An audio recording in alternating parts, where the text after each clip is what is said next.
I finally come to realize that all my people that have known me forever are right. I thought they were all full of shit half the time. They used to say to me, oh, you know, after I made it, they'd say, oh, you were always going to make it. You were determined. I said, was I? I didn't see that. But apparently I was from here and I was going over there and nothing was going to stop me. Now I can see it.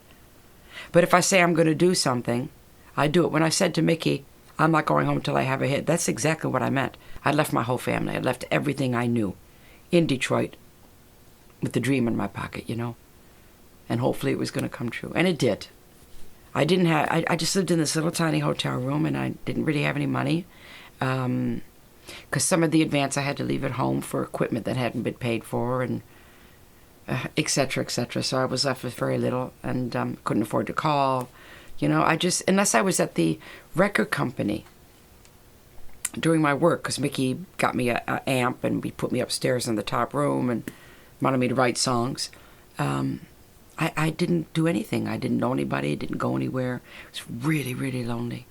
That's where my mother always says to me, bless her, that she thinks that that's where I became tough, which I would tend to disagree with because I'm not tough. I'm determined. I think there's a big difference in those two things.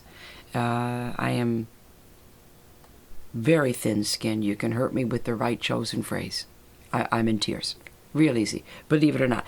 But I will get where my strength is I will go through the pain and come out the other side and keep going. That's my strength.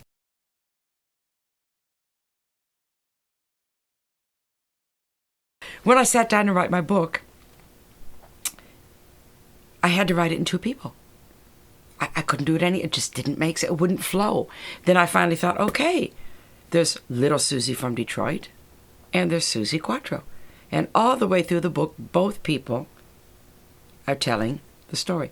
Suzi Quatro might say something that little Suzi doesn't agree with, and vice versa. And it just flew out of me, the whole book.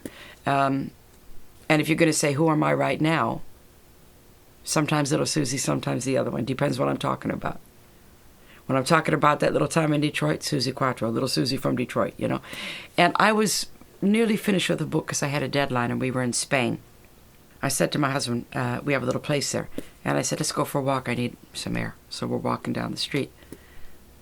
And I said, I got it. I got how I'm going to end the book. And he said, what? I said, I'm going to have little Suzi meet Suzi Quatro, and they're going to become one person. And my husband paused and he went, no. He said, that would be fiction. And I said, thank you. You gave me the end of the book, and that was the end of the book. And I've asked so many people, which am I?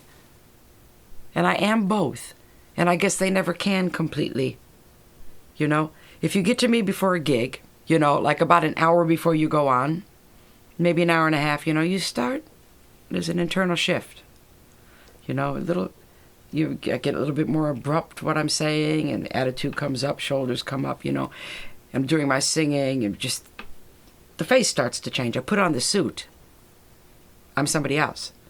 And friends of mine come backstage and they said, God, who are you? I said, I'm going on. And you're that person. But you have to become that person. That is me, but I have to put on those clothes. I have to put on that attitude. So I am definitely both. So, yeah, it's been an interesting ride. I don't know if that ever will merge. I don't know those two people, if they ever will.